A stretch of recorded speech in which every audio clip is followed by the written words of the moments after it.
Hola, bienvenidos. Mi nombre es Elsie Gallardo y soy estudiante de la Facultad de Medicina de la Universidad de Panamá. Pertenezco al Club de Informática Médica y Telemedicina. En este video estaremos tratando el tema de miembro superior. División del miembro superior. El miembro superior está formado por 4 segmentos principales que a su vez se subdividen en regiones para así ofrecer una descripción más precisa. Los 4 segmentos principales son el hombro, el brazo, el antebrazo y la mano. Axila. La axila es el espacio piramidal inferior a la articulación del hombro y superior a la fascia axilar localizado en la unión entre el brazo y el tórax. La axila proporciona una vía de paso o centro de distribución normalmente protegida por el miembro superior aducido para las estructuras vasculonerviosas que discurren hacia el miembro superior y retornan de él. La axila consta de un vértice, una base y 4 paredes. El vértice de la axila es el conducto cérvico-axilar, que es la vía de paso entre el cuello y la axila. Tenemos la base de la axila, que está formada por la piel, el tejido subcutáneo y la fascia axilar profunda, y se extiende desde el brazo hasta la pared torácica, para formar la fosa axilar o hueco de la axila. Tenemos la pared anterior de la axila, que tiene 2 capas, que está formadas por el pectoral mayor y el pectoral menor, y la fascia pectoral y clavipectoral asociada. El pliegue anterior de la axila es la parte más inferior de la pared anterior que puede agarrarse con los dedos. Tenemos también la pared posterior de la axila, que está formada principalmente por la escápula y el subescapular en su cara anterior y por el redondo mayor y el dorsal ancho inferiormente. El pliegue posterior de la axila va a ser la parte más inferior de la parte posterior que se puede agarrar. La pared medial de la axila va a estar formada por la pared torácica, las costillas de 1 al 4 y músculos intercostales correspondientes, y también por el músculo serrato anterior que la recubre. Y por último tenemos la pared lateral de la axila, que es una estrecha pared ósea formada por el surco intertubercular del húmero. Grupos ganglionares de la axila. Estos son muy importantes de recordar y los recordaremos con la mnemotecnia PLAX. Tenemos los pectorales, que van a ser anteriores y se van a situar en la línea axilar media alrededor de la arteria torácica externa. Tenemos los laterales, que son humerales y van a estar a lo largo de la pared lateral de la axila. Los apicales son superiores, situados en el vértice de la axila. Los centrales están situados cerca de la base de la axila, alrededor de la vena axilar. Y por último tenemos los subescapulares, que son posteriores a lo largo del pliegue axilar posterior y de vasos sanguíneos subescapulares. Ahora veremos la arteria axilar. La arteria axilar se inicia en el borde lateral de la primera costilla como continuación de la arteria subclavia y termina en el borde inferior del redondo mayor. ¿Cuáles son las porciones de la arteria axilar? Tiene 3 porciones. La primera porción de la arteria axilar se localiza entre el borde lateral de la primera costilla y el borde medial del pectoral menor. Está encerrada en la vaina axilar y da origen a una rama, que es la arteria torácica superior. La segunda porción de la arteria axilar se sitúa posterior al pectoral menor y tiene 2 ramas, las arterias toracoacromial y la arteria torácica lateral, que pasan medial y lateralmente al músculo respectivamente. Y por último tenemos la tercera porción de la arteria axilar, que se va a extender desde el borde lateral del pectoral menor hasta el borde inferior del redondo mayor y da 3 ramas. La arteria subescapular, que es la mayor rama de la arteria axilar y con un origen opuesto a esta, las arterias circunflejas humerales anterior y posterior, que en ocasiones parten de un tronco común. La fascia de la región pectoral se inserta en la clavícula y el esternón. La fascia pectoral va a recubrir el pectoral mayor y se va a continuar inferiormente con la fascia de la pared anterior del abdomen. Cuando la fascia pectoral supera el borde lateral del pectoral mayor, se va a convertir en la fascia axilar, que va a formar el suelo de la axila, que es el compartimento profundo de la axila. En profundidad a la fascia pectoral y al pectoral mayor va a haber otra lámina facial, que se va a llamar fascia clavipectoral, que va a descender desde la clavícula, va a envolver al subclavio y al pectoral menor y se va a continuar inferiormente con la fascia axilar. Músculos axiopendiculares anteriores. Los músculos axiopendiculares anteriores, toracoapendiculares o pectorales que mueven la cintura escapular son 4: el pectoral mayor, el pectoral menor, el subclavio y el serrato anterior. El pectoral mayor es un músculo de gran tamaño y en forma de abanico que cubre la parte superior del tórax. Está dotado de una porción clavicular que va a permitir la flexión del húmero y una porción esternocostal que permite la extensión del húmero. En cuanto al músculo pectoral menor, vemos que se sitúa en la pared anterior de la axila, donde está recubierto en su práctica totalidad por el pectoral mayor, que es mucho más grande. El músculo pectoral menor tiene una forma triangular y su función es estabilizar la escápula. El músculo subclavio está orientado casi horizontalmente cuando el brazo se encuentra en posición anatómica. Este músculo pequeño y redondeado se va a situar inferior a la clavícula y ofrece una cierta protección a los vasos subclavios y al tronco superior del plexo braquial cuando aquella se fractura. El músculo subclavio va a anclar y deprimir la clavícula, estabilizándola durante los movimientos del miembro superior, y ayuda también a contrarrestar la tendencia de la clavícula a luxarse en la articulación esternoclavicular.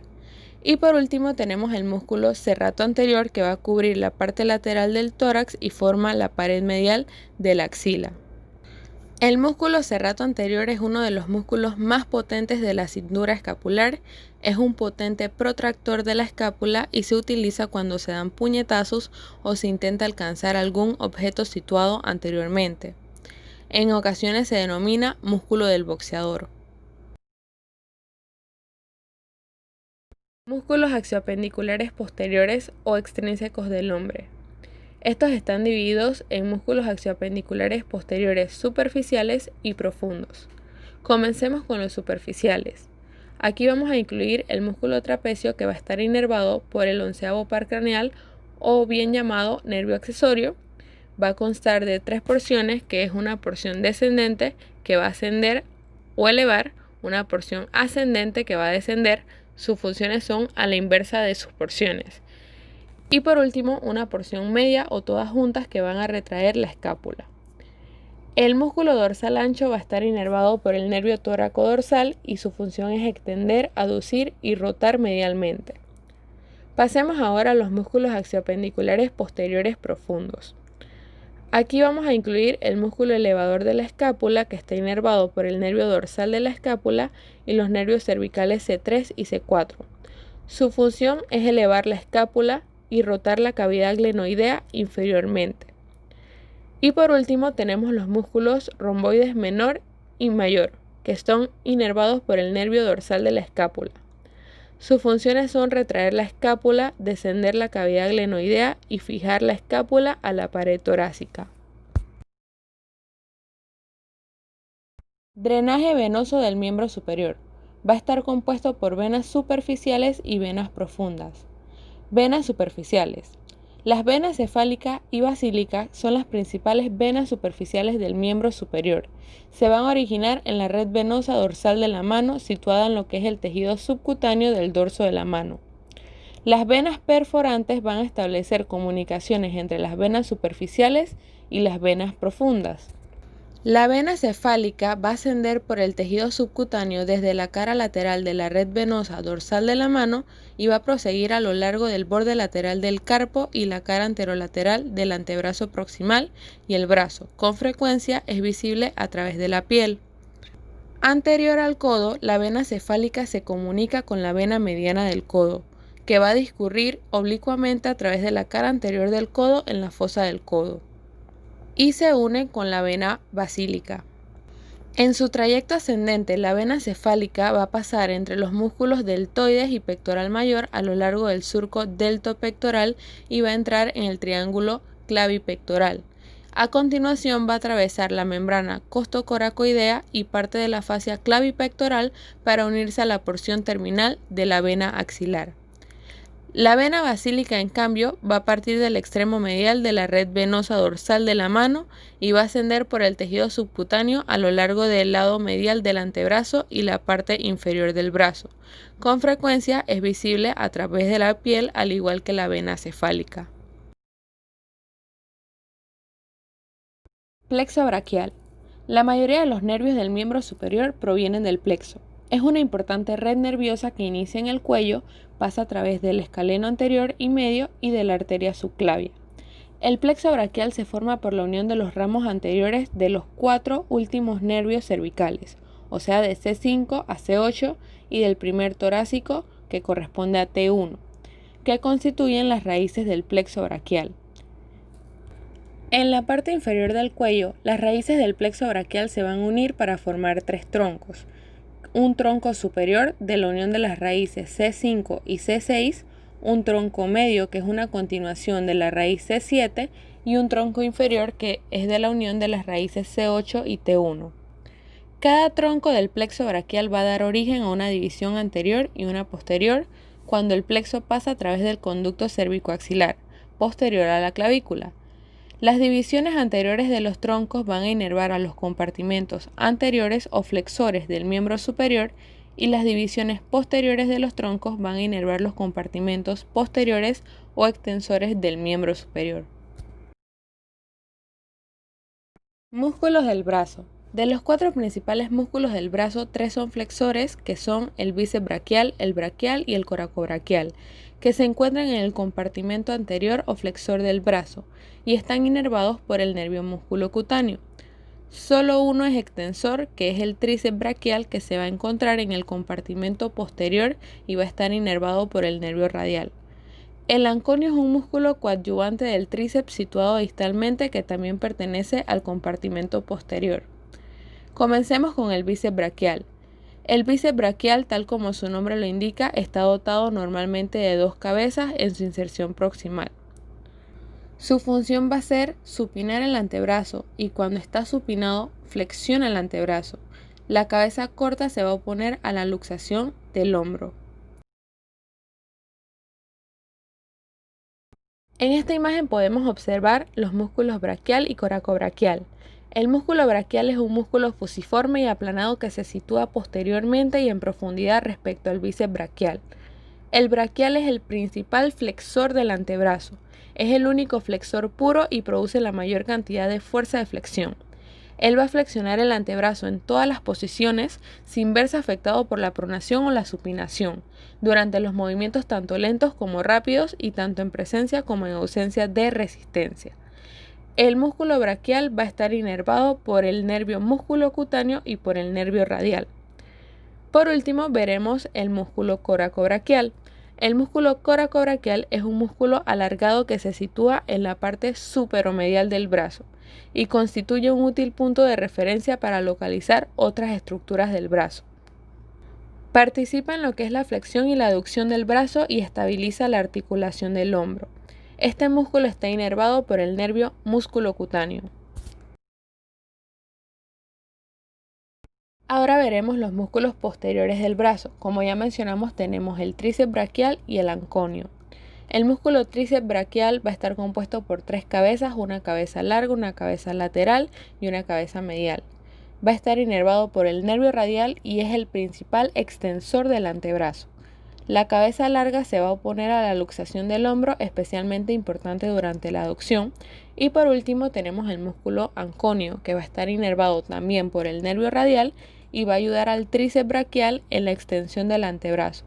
Va a estabilizar la articulación del codo y puede abducir la ulna durante la pronación. Arteria braquial. La arteria braquial es la continuación de la arteria axilar y constituye la principal fuente de irrigación arterial del brazo.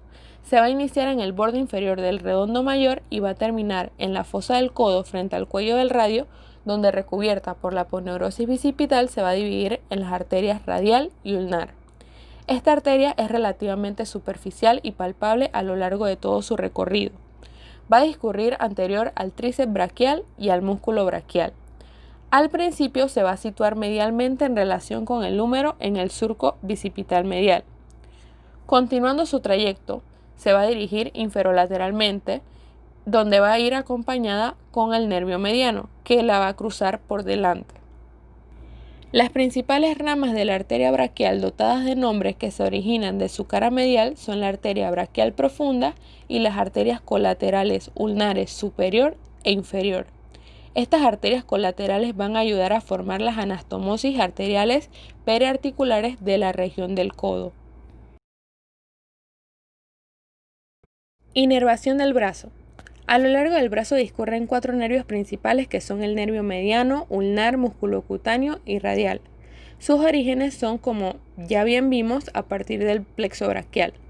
Los nervios mediano y ulnar no van a emitir ramos para el brazo. Comencemos con el nervio musculocutáneo.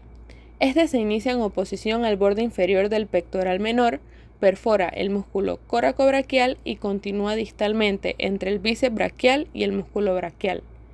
Él está encargado de inervar los 3 músculos del compartimento anterior del brazo y después de hacer esta función va a emerger lateralmente al bíceps braquial como nervio cutáneo lateral del antebrazo. Tiene como función también inervar la piel de la cara lateral del antebrazo. Tenemos también el nervio radial. El nervio radial en el brazo va a inervar todos los músculos del compartimento posterior del brazo. Él va a entrar en el brazo posterior a la arteria braquial, medialmente al húmero y anterior a la cabeza larga del tríceps braquial, y allí aporta ramos para las cabezas largas y medial de dicho músculo. Anterior al epicóndilo lateral, el nervio radial se divide en un ramo profundo y uno superficial. El profundo es totalmente muscular y articular en su distribución, y el superficial es totalmente cutáneo en su distribución, y aporta inervación sensitiva al dorso de la mano y de los dedos.